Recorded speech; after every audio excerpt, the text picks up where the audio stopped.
কথা বলবেন না ভাই, ইশারায় কাজ করেন। আর ভলান্টিয়ার কয় কারা কি করে? বললাম যে কথা বলবেন না, ইশারায় কাজ করেন। এ পৃথিবীর জমিনে কেউ যদি বাস না করে বলে আমি মঙ্গল গ্রহে বাস করব, চাঁদের দেশে বাস করব, সেখানেও নবীকে আপনাকে নেতা মানা লাগবে।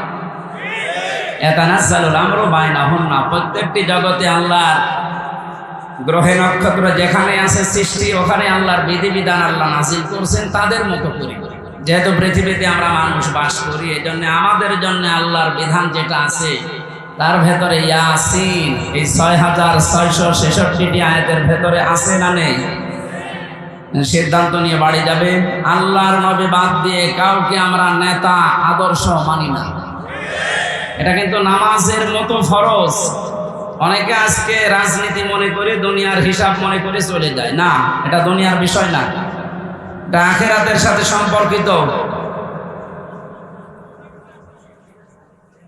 এখানে বাস না করে কেউ যদি মঙ্গল গ্রহে বাস করে, সেখানেও মুহাম্মদুর রাসূলুল্লাহকে আদর্শ নেতা মানা লাগবে। কিন্তু আল্লাহর ঘোষণা দেওয়া নেতা তিনি, নাকি আমির হামজা ঘোষণা দিয়েছে? কে দিয়েছে? 2 নম্বরে পেয়েছিলাম সাইয়্যিদুল বাশার। বাশার মানে মানুষ। কেউ যদি বলে যে আমি মানুষ, আমি জানোয়ার না, তার জন্য মুহাম্মদুর রাসূলুল্লাহকে আদর্শ মানা লাগবে। এই কথা বুঝতেছে? সুতরাং এই দুনিয়াতে কেউ যদি বিশ্ব নবী মুহাম্মদুর রাসূলুল্লাহকে আদর্শ না মানে, নেতা না মানে, সে আর মানুষ নেই। এটা তো আমি বানালাম নাকি? কত আলেম বসে আছে দেখতে পাচ্ছি। বাকিগুলো একটা একটা করে ব্যাখ্যা আপনারা পড়ে নেবেন ইবনে কাসিরে, তাফসিরে কাবীরের ভেতর থেকে। আমি শুধু ইঙ্গিত দিলাম। কেন? আল্লাহর ঘোষণা দেওয়া নেতা যিনি, তাকে বাদ দিয়া যাকে আপনি অনুসরণ করছেন, অনুকরণ করছেন, আপনি যে বিপদে পড়তে যাচ্ছেন সেটা কোরআন দিয়ে আপনাকে শোনায়। কিয়ামতে আল্লাহ যখন বিচারের প্রথম ধাপে ডাকবে আপনাকে, তখন একা একা ডাকবে। অকুল্লুহুম আতিহি ইয়াউমাল কিয়ামাতি ফারদা।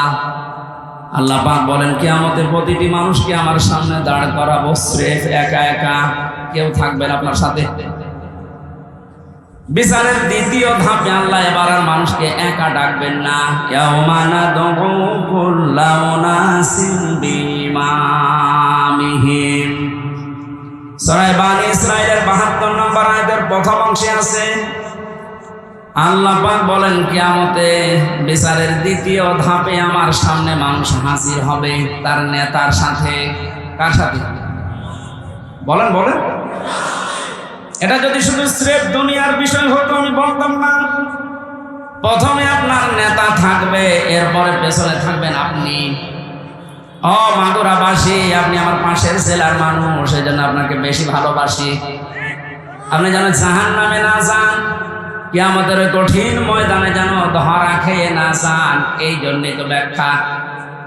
আপনি তাফসীরুল কোরআন মাহফিল লিখে দিয়েছেন। একটু নিজের মনকে জিজ্ঞাসা করেন, কিয়ামতে যেহেতু আপনার নেতার সাথে আল্লাহ ডাক দিবে, প্রথমে নেতা, এরপরে কর্মী। মাগুরাবাসী নিরপেক্ষভাবে দৃষ্টি দিয়ে বলেন তো কি মনে হচ্ছে আপনার?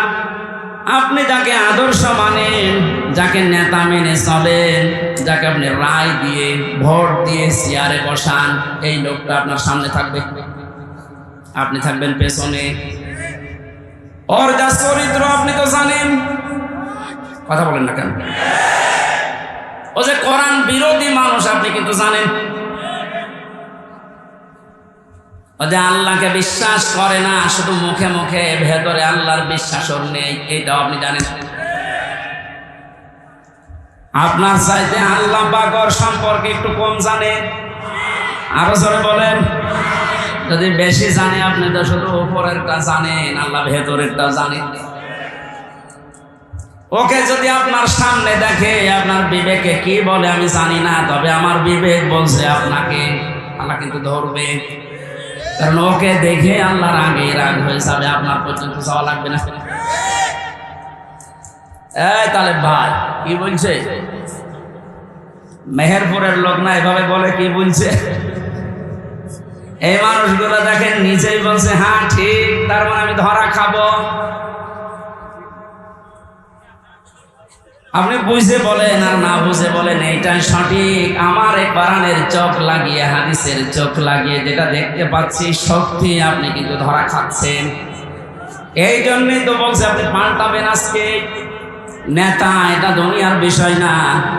মাইয়াশফা শাফাআতান হাসানাতান ইয়াকুল লাহু নাসীবুম মিনহা ওয়া মাইয়াশফা শাফাআতান সাইয়্যাতান ইয়াকুল লাহু কিফলুম মিনহা ওয়া কানা আল্লাহু আলা কুল্লি শাইইন মুকিতা।